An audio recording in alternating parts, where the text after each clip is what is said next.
I promised to give you my top 5 things of what I don't care for about my all-new 2023 Super Duty. I'm gonna start with one right off the bat that's not my top 5, but it is one that's kind of annoying. And I purposely didn't wash the truck to show you guys this. I just washed the truck about 700 miles ago. Check this out. That's brake dust. The amount of brake dust on this truck buildup is unreal, and it's just the front brakes. I'm not sure what it is, if they changed the brake pads, the chemistry. The brakes work awesome.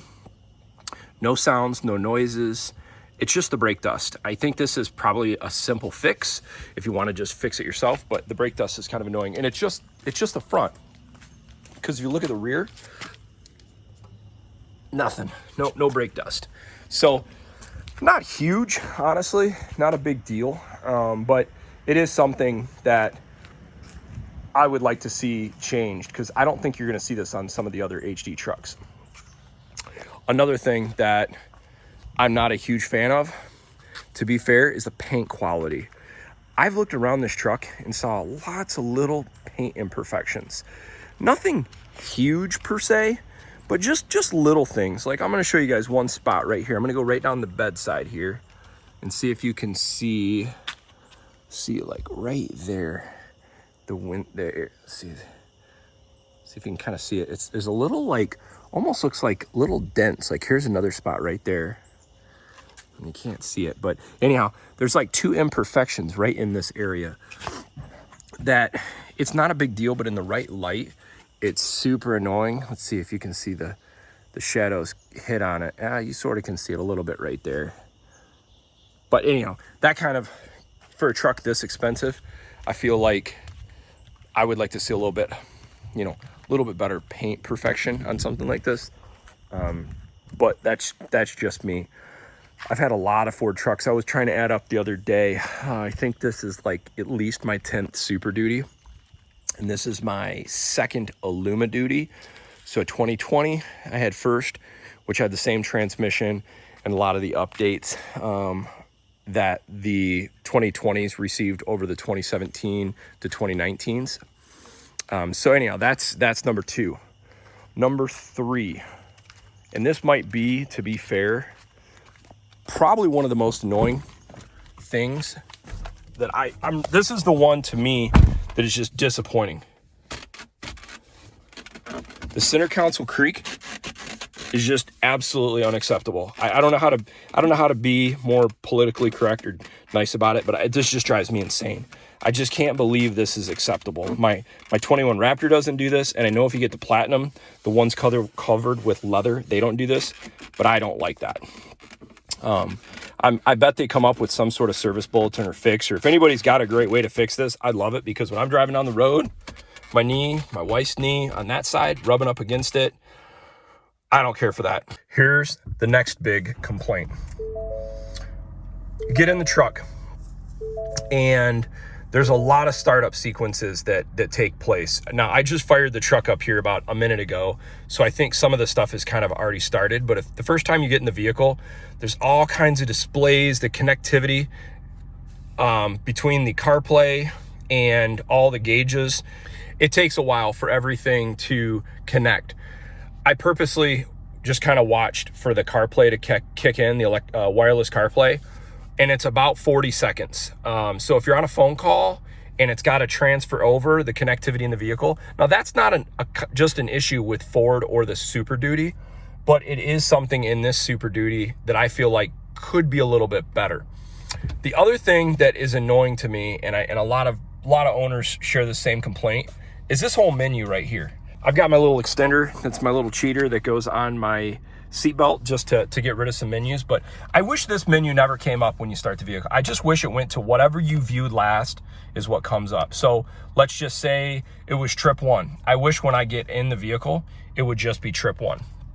The other thing is, now I'm gonna put the truck in reverse. All kinds of menus come up. Reverse brake comes up. You'll get all kinds of different stuff. I wish this menu never came up. Just the amount of default messages every time you make an action in the vehicle, whether you go forward, whether you go reverse, whether you get in and out of the vehicle, I don't particularly care for that. Now, I'm gonna get out of the vehicle. Here's another. I wish I could turn the chime off. Just these are kind of annoying. Okay, now I'm gonna shut the door. It's probably gonna go wild here because I got the key in my pocket. Yep, no key detected. Just the amount of chimes and just information it just needs to let you know. And now once again, this goes back, this just proves my point. Why can it not go back to my original message? Why does it need to show me around where the seatbelt is? Just, I wish it default back to whatever you had up last. That gets annoying if you're in and out of the vehicle all day doing things. I just wish it would just stay where it's at. Okay, this is minor. I even hate to bring it up because it is so minor. Engine brake right there, okay? I'm gonna turn engine brake on right here. The engine brake, how can I just be honest and say this? If anybody's ever driven a Cummins, the engine brake in the Cummins is extreme. It's awesome. If you're looking for extreme engine braking while pulling trailers and whatnot, I think it's the best. I've gotten that to say up to about 55%, but it's working. It just doesn't work as good as a Cummins. So if you've never driven a Cummins, you're not gonna complain. You're gonna be like, all right, this works great. But if you've ever driven a Cummins, and to be fair, I haven't been in a 23 Cummins, but I've been in a lot of 2014 or 2012 to 2022 Cummins. And anyhow, they do work really well. I think it works a little better on deceleration, but this still does work pretty good. This would be an area where I'd like to see just more engine braking. I'm not gonna call it like, oh man, I'm super disappointed in Ford. Not at all. It still does its job. I just wish it did a little bit more. Okay, here's another one. In the older trucks, including my 2021 Ford Raptor, it used to show the temperature on each side for driver and passenger. Okay, not a huge deal, but I wish Ford would bring that back. They got rid of this, I guess, supposedly due to some of the semiconductor shortages, and so some of the newer vehicles got it. But it's kind of nice when you're going down the road. You don't have to pull up a menu or go in anything. You don't have to hit anything. You could just see it down below. Because let's just say my wife wants to change a channel or do something on the radio up above. If I want to change the temperature, it won't. Only one will work. You can't be doing both at the same time. So that's one thing where I just wish they would bring back the little display down below. Probably lastly is the heads-up display. So you can see the heads-up display right now. It shows the time on the left, the mile per hour in the middle, and the temperature outside on the right. It actually works really great right now. It's a huge display. The content provided is awesome. There's two issues though with the heads-up display in this vehicle. Number one, it doesn't work well with polarized sunglasses. And in the summertime in Michigan, I'm driving with driving glasses, like brown tinted polarized glasses, 90% of the time. So I can't really take advantage of the heads-up display. Secondly, when you're going down the road and let's say you want to change something, some of the content in there, you can't adjust some of the content. You have to be parked. So you have to go down to heads-up display, which I can do when I'm in park. But if you look at content, see, I can change all this because I know once you get going at speed, you can only change your adjustment. You can't change any of the content and some of this other stuff. But I like all of the features, and everything Ford includes is great. The off-road mode works great, the automotive, the tow mode, all of the features they're providing, the content and the information, no problem. The adjustment, everything, good, no issue. I just wish once again though, it was easier to adjust while you're driving. Okay, and then this is probably another thing I'm a little disappointed in, is the image quality. I don't think the cameras on this, the image quality is very good. And even more so, I don't think it's all that good. It's a little laggy. And I've noticed this with vehicles in the last few years. Now I'm making a bit of an assumption here, but I've got an assumption that since they started with all the semiconductor issues, that it's putting more computing need on the vehicles, like software and hardware. So this system taxes the hardware componentry more, so it's not processing as quick. I have no data to support this. It's just a feeling I've had because vehicles prior to COVID, I never had a backup camera that lagged, but now I've had multiple vehicles post-COVID, and these systems seem a little bit slow. So I'd like to see higher resolution and less lagging, quicker processing. But to add to this, the amount of information that you can do with all the cameras, it's just awesome. See, here's a perfect, what I'm talking about. This resolution, it's probably not showing here, but this is like, you can just see pixelization. Even the line of your showing down the center of the vehicle is super pixelized. So, but the information is awesome. You know, you got 360 cam, you have the front cam, you have the 180 degree front cam. Obviously, you've got the bed, you've got the rear hitch down, and then that's the trailer. This is super awesome when you're backing up. Here's another thing I would like, this would be a question for Ford. I would love it when I'm backing up a trailer, if they've seen I'm backing my trailer into our spot where we keep our fifth wheel, I like this to be my default backup screen. I wish when you put the truck in reverse, I don't care to see behind the vehicle when I've got a trailer connected. I want to see the sides of my trailer. That's what I want to see. So what I'd like to find out is, how do you make this the default backup camera view when you're in reverse, when you have a trailer connected? So that's a thing for Ford. I'd love to see if there's an over-the-air update or anything of that nature. Okay, lastly, the light choices and configuration in this vehicle. I haven't had a tremendous amount of nighttime driving on these to know how good or bad do the factory LED reflector headlights work versus a projector. They seem decent. They don't seem earth-shattering like my buddy's 22 F350 Lariat Ultimate with the projectors built in. Those things are unbelievable. That's an area where I wish Ford would have went with a more premium LED, or at least stayed at the same quality as the prior generation. I would say that's to be fair, a little disappointment on my side. I think Ford really cut some cost on that, and I get it, you know, inflationary costs, they're trying to do the best they can. I don't blame them. There's probably some marketing study they did that people would not know the difference between a projector and a reflector style LED headlight, and that's still not a huge deal. But you know, you do also get, this is halogen. Maybe it's not, it sure looks halogen. It doesn't go up and down and not LED, whereas like, see, these are LED. And then the rear tail lights, these are the halogen tail lights. Now, some people are pretty upset about this. To me, it's not a huge deal because the most important bulbs for me in the rear are the backup bulbs, and they are LED and they work really great. And I mentioned in another video, there are some huge benefits to having a halogen rear taillight bulb. I can feel the heat right here.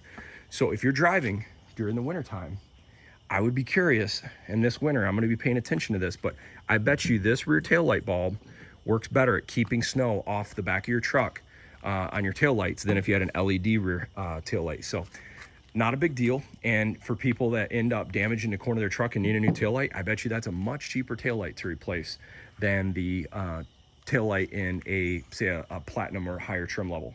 Now lastly, this truck does not have the payload indicator system. It's a pretty cool feature, but I'm going to tell you why I don't want it. If you ever plan to lift the truck, there's going to have to be some little adjustment made to make sure those arms work correctly. I could just see my luck being off-road or doing something, kicking a stone up and breaking those arms, and that causes an issue. So I think that's one of those things for me personally, I think I could live without. I don't think it's a huge deal. Lastly, now this, there's a pro and a con to this. These things right here, the Goodyear Wrangler Duratrax. This is a controversial topic because a lot of people really like the Duratrax. The tread on these things, it's incredible. I mean, they got great tread off-road. They're great in the rain. I have no idea how they're gonna be in the snow, but most people speak pretty highly of them. I got about 6,000 miles in these tires right now. Of that 6,000 miles, probably 4,000 miles towing. The tires look great. It doesn't even look like it shows any percentage of tread loss. But the thing I don't care for about them is the sound and vibration going down the road. I just would prefer a little bit quieter ride. And I don't know what option would be better than these, because these things do work great for performance. I just don't like noise and vibration for long highway driving. but I'll probably really appreciate them in the wintertime and in any sort of off-road conditions. Here's another thing that I'm not going to call a miss on Ford's part, but it'd be interesting to see what the aftermarket community comes up with, or maybe Ford. These steps right here, I think this would be really cool if this step actually, if you had a little button and it popped down to go about 6 inches lower. They make an extension you can go onto this, but I'm not looking to go up an extension ladder. I just want one. So this would be something that I would like to see even more versatility in it. Some people hate this, man. Ford, if anybody Ford's watching, good job. I think this is awesome. This feature and this feature, awesome. I use it all the time. These trucks are huge. Good job. Great, great feature. And then probably my last comment, and I'm not going to blame this on Ford, and I'm not going to blame it on 23 model year. This we can thank our EPA regulations and the things that the government puts in place, and I know they have their reasons for it. But the DEF consumption on this truck seems to be a lot higher than model years before. I've been hovering between 150 and 250 miles per gallon of DEF when towing. So if you're towing, now this is my trailer at my speeds in my environment, which could be completely different than yours, but the DEF consumption for me, I found between 150 and 250 miles per gallon towing. So I've went through quite a bit of DEF already. Now, that's not towing that trailer. If I was towing this trailer, it'd be considerably less. That's a pretty lightweight trailer. But when we're doing our fifth wheel, it definitely is. It definitely uses more. So, you know, this is not a Ford specific thing, people. So, you know, if you go buy a new Cummins, you go buy a new Duramax, it's going to be the exact same thing. So just get used to this. This is the new world. If you don't like it, I get it. I'm in the same boat as you, but I want the truck, so there's not really much option, and there's no delete kits and all of that stuff. And from what I'm hearing, it's only going to get worse in 2027. So it's kind of like buy now or forever hold your peace, or maybe buy an electric truck in the future. I don't know. That's not my style. I'm going to keep trying to buy stuff like this. One of the last things that, not a big deal, maybe a lot of car companies are doing this now, is the owner's manual. You don't get a physical owner's manual now. You have to go into, let's see where it's at. There it is right there, features. If you got any questions or anything you need to know about the truck, you got to go through this system. So as long as this panel and as long as the software and all the hardware is working correctly, you can get into your owner's manual. But if you're on the side of the road and this screen goes out and you need to know something, you're SOL. So I kind of wish they went back to an old school owner's manual paper that you keep in the glove box. So there you have it. That's my top things I don't care for about my 2023 Ford F350 Lariat Tremor high output diesel. Regardless of all that stuff, this thing's a sweet truck. I have zero regrets buying it. I still think it's one of the best, if not the best, heavy duty diesel truck on the market. I like the new AT4X by GMC. I think the new GMC interior is awesome. It's came a long ways. What I didn't like about when I drove it, I thought it rode stiffer than this. And I still am not a huge fan of an independent front suspension on a heavy duty truck like this. And maybe it was just the circumstances I drove on the one I drove, but I swear the Duramax did not feel as strong as this. So maybe it's all in my head, maybe not, but this thing is strong. If anybody's still questioning, like, should I buy one or should I not? I have a 24 on order. I won't tell you what it is yet, but I have another one of these on order that I will replace this truck with.